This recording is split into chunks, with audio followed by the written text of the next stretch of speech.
2015年1月4日主日信息感言部分，日華牧師由佔中事件繼續分享將來世界局勢嘅走向，就係從第二次世界大戰嘅教訓中可以得知，第三次世界大戰亦都會有類似嘅情況。戰爭係指一國嘅人民攻打、殺害另一個國家嘅人民。對於生活喺安穩地區嘅人民嚟講，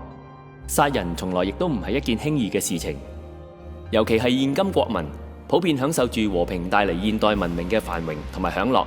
根本冇人想打仗。因此，要推動整個國家嘅人參與一場戰爭，大規模咁殺害另一國嘅平民，政府單單給予一個指令，叫人民去殺另一個國家嘅人，呢個係唔足夠推動人民嘅。因此，政府要喺人民當中建立一種特殊嘅意識形態，先至能夠號召並且推動人民。例如，孫中山號召人民革命時創立嘅興中會，誓詞就係以驅除韃虜、恢復中國、創立合眾政府，建立佢哋嘅意識形態，就係以中國人起嚟推翻滿清外族作為號召。但係 Freemason 就更勝一籌，佢哋有住過百年掌控世界嘅經驗，佢哋善於製造問題、演繹問題同埋提供答案，以控制國民嘅走向。佢哋藉住傳媒、政府製造輿論，讓人相信並採納佢哋所創造嘅意識形態。無論呢個意識形態係幾咁扭曲、殘忍、傷天害理、違背良心同埋法律， Freemason 亦都可以運用假新聞、偽旗行動，包裝成合情合理嘅大義，讓人深信不疑並且執行到底。而只要普遍人們相信並採納，並且視之為唯一答案，佢哋都會照樣做。911事件導致出兵阿富汗同埋伊拉克，就係其中一個成功例子。因此，當希特拉想要扭轉經歷第一次世界大戰、經濟衰敗嘅德國嘅時候，一方面向德國富有嘅猶太人着手，因為佢哋並非日耳曼民族，所以當殺掉佢哋就可以得着佢哋嘅財富。另一方面，打敗嗰啲喺第一次世界大戰後喺凡爾賽條約中要求德國賠款嘅國家，咁樣德國就唔需要償還呢筆債務。更進一步嘅係搶奪周邊擁有大量天然資源嘅國家，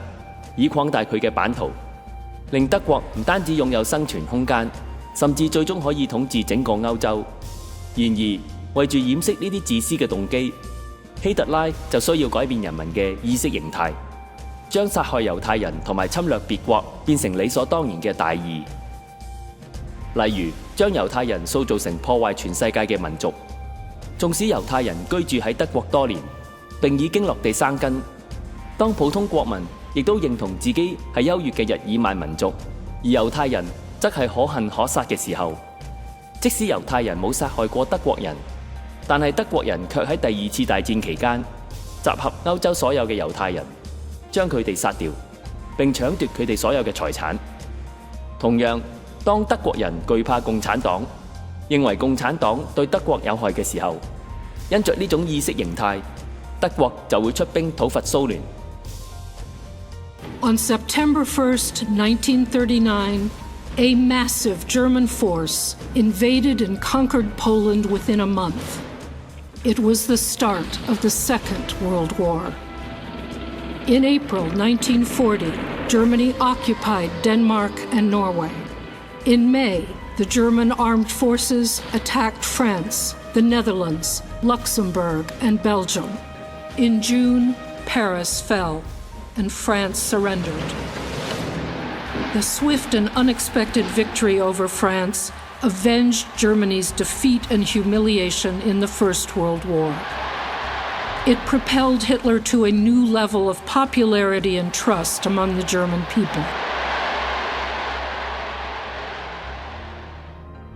In June 1941, the German army, with more than 3 million soldiers, invaded the Soviet Union to wage a war of annihilation that targeted tens of millions of civilians.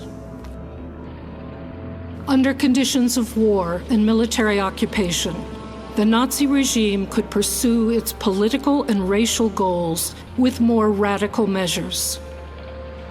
As German troops advanced into Eastern Europe, Germany's power extended over millions more Jewish inhabitants in the occupied lands, where German authorities could exploit existing anti-Jewish attitudes among local populations. Across Eastern Europe, German authorities forced those identified as Jews into tightly packed areas called ghettos. Separated from the non-Jewish population, Jews in the larger ghettos were imprisoned behind brick walls and barbed wire. The German drive eastward was cast as a crusade against Judaism and communism. In the Nazi view, two aspects of the same evil. German soldiers and police officials treated Soviet prisoners of war as subhumans, either shooting them or deliberately causing their deaths by exposure to the elements and by starvation. Millions died in German captivity. On the Eastern Front, racial political instruction was part of regular training for all types of German occupation forces. SS Chief Heinrich Himmler referred to the war against the Soviet Union in an address to his men. This invasion is an ideological battle and a struggle of races. Here in this struggle stands National Socialism, an ideology based on the value of our Germanic Nordic blood. On the other side stands a population of 180 million, a mixture of races whose very names are unpronounceable and whose physique is such that one can shoot them down without pity and compassion. In July 1941, Hermann Göring, Hitler's second-in-command, authorized all necessary preparations for the final solution of the Jewish question in the European territory under German control. 第二次世界大戰過後數十年嘅今日，當年曾經參與第二次世界大戰嘅人，大部分已經死去。如今嘅新世代並冇經歷過殘酷戰火嘅教訓，而 Freemason 將會以同一方式再一次炮製世界大戰，讓自己得着更多財富，並且讓敵基督能夠掌權。牧師就以烏克蘭為例子，烏克蘭係除俄羅斯之外，歐洲面積最大嘅國家，有別於俄羅斯大部分土地都係凍土。寒冷嘅西伯利亞已經佔俄羅斯75% 嘅土地，烏克蘭嘅土地平坦而肥沃，並擁有大片黑土帶，佔全世界黑土帶總面積嘅40%，並且蘊藏住70餘種礦藏資源，包括無煙煤、鐵、鉛、砷、鋁以及天然氣、石油等。由於礦藏豐富，自然有利於重工業甚至軍工業嘅發展。當中其森林資源亦好豐富，佔全國領土面積嘅14%，並孕育出植物3萬種，動物4萬多種。因着豐富嘅天然資源，並且位處歐亞板塊中間，喺歷史上成為兵家必爭之地。第一次世界大戰前，西烏克蘭屬於奧匈帝國，而東烏克蘭則係俄羅斯嘅一部分，係沙皇時代重要嘅農業同埋工業城市。但喺第一次世界大戰後，隨住奧匈帝國戰敗，俄國沙皇被推翻，烏克蘭曾經有一段短時間得以獨立，但其後西烏克蘭被波蘭併吞，而東烏克蘭則成為蘇聯嘅一部分。第二次世界大戰即1939年9月，德國第一個要攻打嘅國家就係擁有西烏克蘭嘅波蘭。德國當時嘅計劃就係要盡快由波蘭推進，一舉消滅俄羅斯，以搶奪東面各國嘅戰略資源，應付西面嘅戰線。戰事開始只係1年多，德國已經取得整個烏克蘭，並到達莫斯科嘅外圍。但係由於未能夠喺冬天前攻佔莫斯科，最終演變成殘酷嘅拉鋸戰，成為第二次世界大戰嘅轉捩點。第二次世界大戰之後，烏克蘭成為咗蘇聯嘅一部分，直至1991年，烏克蘭宣布獨立，而蘇聯亦喺同年解體。2014年，美國藉種種偽旗行動喺烏克蘭推翻咗親俄嘅亞努科維奇。扶植咗以波羅申科為首嘅親美政權。其後，烏克蘭嘅克里米亞公投脫離烏克蘭，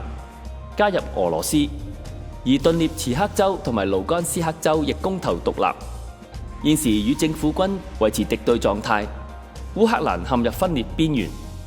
對美國同埋歐盟各國而言，明顯咁呢次舉動就係要重演第二次世界大戰，但係卻以另一種方式侵佔烏克蘭，並吞併佢嘅天然資源。而背後策劃嘅 Freemason 更希望藉此迫使俄羅斯出手介入烏克蘭，最終演變成第三次世界大戰。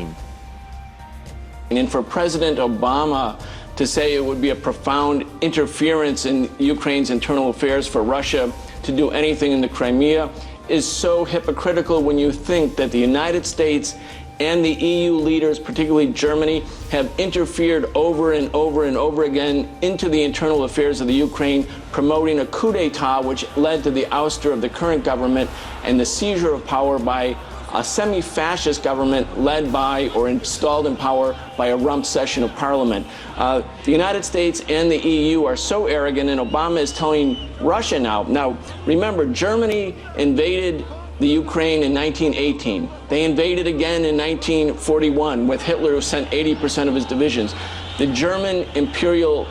empire, along with the United States today, is trying to reincorporate this big country, an important country, a big prize for them, into their Western sphere of influence. And now they're telling Putin, after having illegally carried out a coup d'etat, stay away, when in fact most of the people in the Crimea are Russian, speak Russian, and of course Crimea until the mid-50s was part of Russia and of course part of the Soviet Union. Yeah, Crimea is the part of the country they certainly culturally, historically, politically identify with Russia. And it was there today that really was making a lot of headlines in the media, reports of armed military personnel at the airports there in Crimea. What do you make of this, the precedent that it sends? They're really criticizing what's happening there in Crimea,